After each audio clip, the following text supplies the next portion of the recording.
Exercice numéro 1. On considère les nombres suivants. A égale 6 racine carrée de 52. Je vais dire radical de 52, c'est plus court. B égale radical de 117. Et C égale radical de 26 fois radical de 8. Écrire chacun des nombres A, B, C sous la forme A radical de 13, avec A entier relatif. A appartient à Z. On verra ce qui se passe. 52, 117, où se cache le 13? 13, combien fois 13, ça fait 52. A égale 6, radical, oui. Combien fois 13, ça fait 52? Évidemment 4. 4 fois 13 égale 6 radical de 4 fois radical de 13 égale, encore une fois ici, ça fait plein de fois.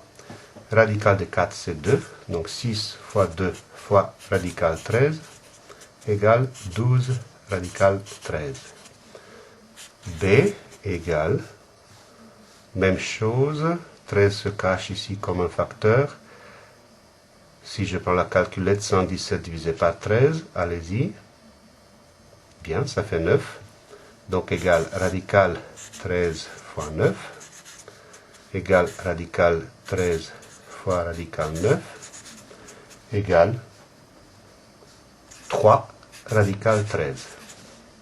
A, B, C égale, où se cache 13, évidemment, radical 13 fois 2 fois radical 2, 4 fois 2 égale radical 13 fois radical 2 fois radical 4 fois radical 2.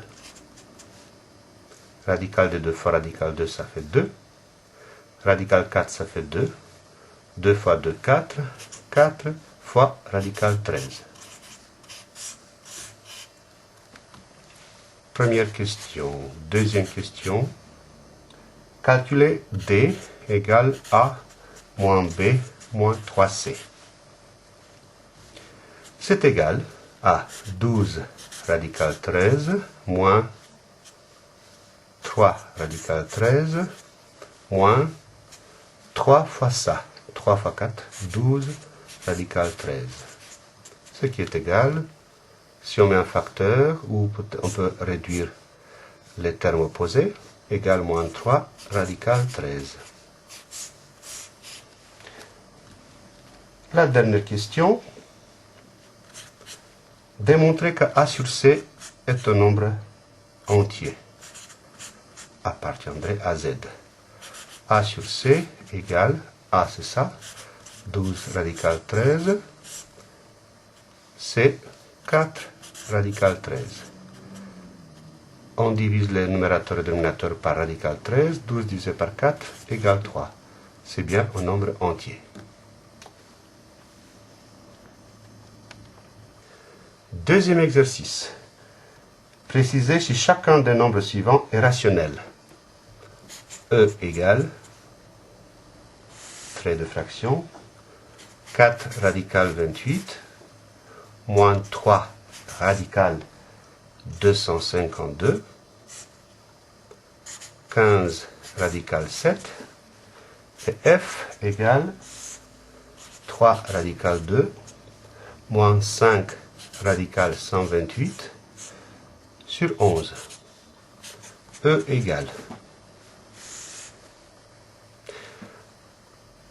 28.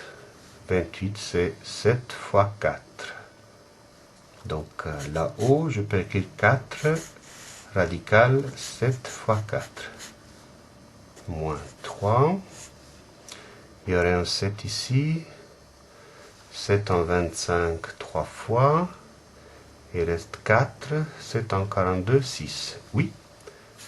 Radical 7 fois, je répète la division de tête, 25 divisé par 7, 25 divisé par 7, 3. 3 fois 7, 21. Il reste 4, 42. 42 divisé par 7, 6. Sur 15, radical 7 égale 4 fois radical 4 fois radical 7 moins 3 fois radical 36 fois radical 7. Ouf, c'est la place. Sur 15 radical 7 égale 4 fois 2 fois radical 7 moins 3 fois 6 fois radical 7 sur 15 radical 7 égale 4 fois 2, 8. 8 radical 7 moins 3 fois 6, 18 radical 7 sur 15 radical 7 égale, évidemment on met radical 7 en facteur, 8 moins 18 sur 15 radical 7.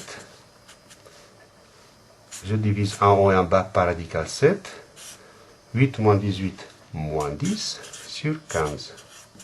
Le quotient de deux nombres entiers, dénominateur non nul, appartient à Q. Un nombre rationnel, je rappelle, c'est un quotient de nombres entiers. Pour F, tiens, il n'y a pas de radical au dénominateur. On va simplifier un peu le numérateur.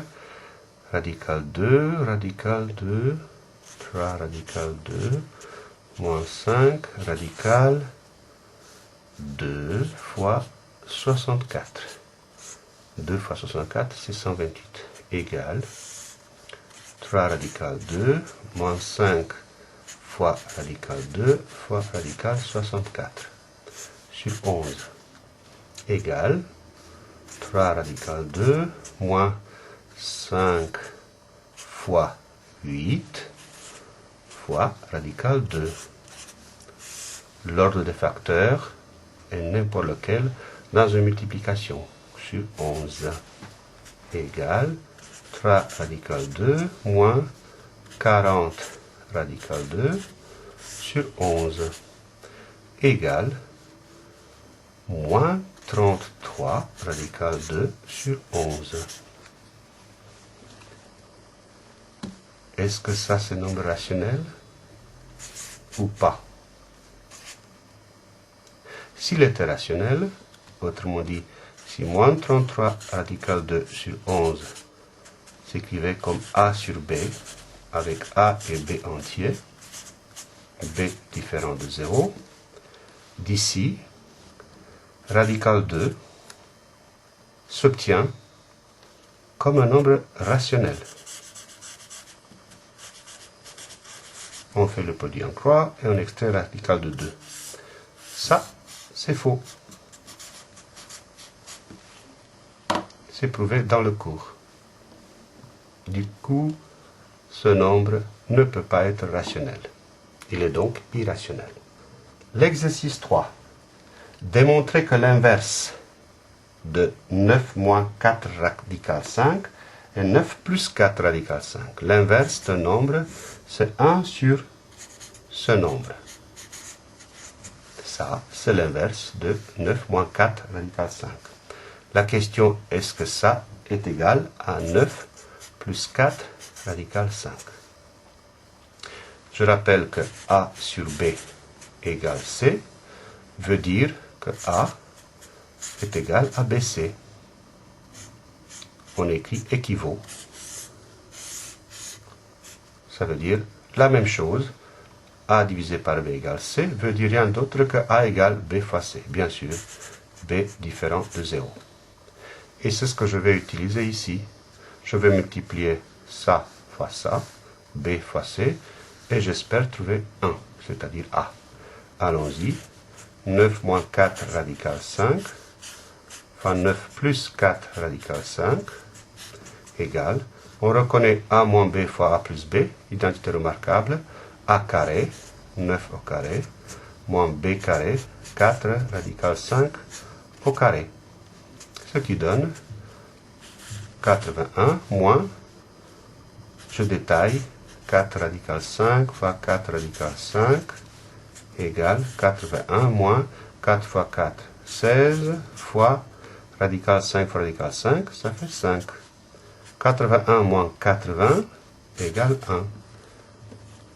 1. Et le problème est résolu. On se donne un triangle ABC. AB a comme longueur 6 radical 5. AC a comme longueur radical 51 fois radical 5. BC a comme longueur radical 300 sur 2. On se pose la question, est-ce qu'ici, il y aurait bien un angle droit? Autrement dit, si ABC est rectangle. Pour cela, on a comme outil la réciproque du théorème de Pythagore. On va calculer donc les carrés de chaque côté. AC carré égale radical 51 fois radical 5 au carré égale 51 fois 5 égale 255.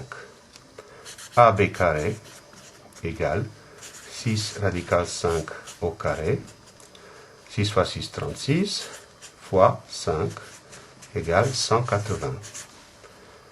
BC au carré égale radical 300 sur 2 au carré égale 300 sur 4 égale 150 divisé par 2, 150 divisé par 2 égale 75. Est-ce que la somme des carrés de deux côtés est égale au carré du troisième? Si je regarde ces trois nombres, ces deux nombres additionnés, ça donne 255. Donc, on constate que AB carré plus BC carré est égal à AC carré. Du coup, grâce à la réciproque du théorème de Pythagore, le triangle ABC, il est rectangle en B, AC étant son hypoténuse. Le dernier exercice, le cinquième, on se donne deux triangles à coller comme ça, PME, rectangle en M, longueur PM 5 radical 6, ME 2 radical 24. Et un autre triangle rectangle PSE, on connaît un seul côté, PS, radical 27 fois radical 2. L'unité de longueur est le centimètre. Il y a des centimètres partout. Première question serait de calculer le périmètre du quadrilatère PMES. Rien à voir avec petite et moyenne entreprise de Strasbourg. C'est juste une pure coïncidence. PMES. Si on connaissait ce côté, le problème serait résolu. Comment s'y prendre? On a un triangle rectangle ici, on pourrait donc trouver son hypoténuse grâce au théorème de Pythagore, et puis aussi Pythagore pour trouver ce côté. Alors on y va. PE au carré, c'est PM carré, plus ME carré, égale, PM carré, c'est fait 5 racine de 6 au carré, plus ME au carré, 2 radical de 24 au carré, qui est égal 5 radical de 6 au carré, ça fait 25 fois 6, plus l'autre, ça fait 4 fois 24, égale 246. Du coup, PE égale radical 246. Radical 246. Pour trouver le côté SE, SE carré égale, dans le triangle PSE, c'est l'hypoténuse au carré, PE carré, moins l'autre côté au carré, PS carré, égale PE au carré 246, moins PS au carré, c'est 27 fois 2, le carré de ça. Ce qui fait 246 moins 54, égale 192. SE égale radical 192. Du coup, le périmètre égale la somme des côtés, radical 27 fois radical 2, plus SE, radical 192, plus 5 radical 6, plus le dernier, 2 radical 24. On calcule le périmètre. Radical 27, c'est 3 radical 3. 3 fois radical 3 fois radical 2, plus radical 6 fois 32, plus, je laisse celui-là, 5 radical 6, plus 2 radical 6 fois radical 4. Il y a un 6 partout, 6 fois 4, 24, 6 fois 32, 192, égale 3 radical 6, plus, là, qu'est-ce que je peux faire? Je peux écrire 4, vous voyez, ici, je mets 3 fois 2 fois 32, 64, comme ça j'ai un carré parfait. Plus 5 radical 6, plus 2 fois 2, 4 radical 6. Ça va bien, ça va bien, ça va bien. Ici, j'arrive pas à mettre le même radical 6, donc il faut que je développe. D'abord, j'additionne ces trois radicaux. 3 plus 5 plus 4, 12. 12 radical 6 plus radical 3 fois radical 64 égale 12 radical 6 plus 8 radical 3. La forme la plus simple et bien sûr la forme exacte. La dernière question, calculer l'aire du quadrilatère PMES. C'est l'aire des deux triangles, on les additionne, chaque triangle est rectangle, côté fois côté divisé par 2, côté fois côté divisé par 2. Donc ce qui nous fait radical 27 fois radical 2, ça c'est un côté, fois l'autre côté, radical 192 sur 2, plus 5 radical 6 fois 2 radical 24. Et les calculs finaux sont égales radical 3, 3 radical 3 fois radical 2 fois, c'était 64 fois 3, c'est 8 fois radical de 3 sur 2 plus 5 radical 6 fois 2 fois 2 radical 6 sur 2. Il y a de 2 qui se simplifient. 4 divisé par 2. Il n'y a plus de dénominateur. Radical 3 fois radical 3, ça fait 3. 3 fois 3, 9 fois radical 2. Plus 5 fois 2, 10 fois radical 6 fois radical 6, c'est fois 6. Égale 60 plus 9 radical 2. Unité d'air. Autrement dit, centimètre carré. Dans la vitesse, on a oublié un 4 ici, donc c'est fois 4, le 4 là, donc fois 4 égale 60 plus 36 radical 2. Et c'est mon dernier mot. On constate que pendant 18 minutes et 30 secondes, on n'a calculé aucune racine. On a juste jonglé avec les racines et avec les formules du cours. Aucune racine, racine de 2, racine de 3, racine de 6. Toutes ces racines, bien sûr, ont une écriture décimale infinie et sans des chiffres qui se répètent. Et bien c'est tout. On pourrait dire que jongler avec les racines, c'est mieux. Connaître ces racines, ça, c'est radical. C'est même très intéressant. Dans l'excellent livre Le démon des maths de Hans Magnus Enzensberger, il y a Pierre qui s'efforce d'extraire une racine carrée. C'est pas du tout facile, mais on peut y arriver. À la minute 7:30, bien sûr 3 moins 40 n'est pas égal à moins 33, mais à moins 37. Comme dirait Jacques Brel, la liberté, c'est le droit de se tromper. Mais pas trop.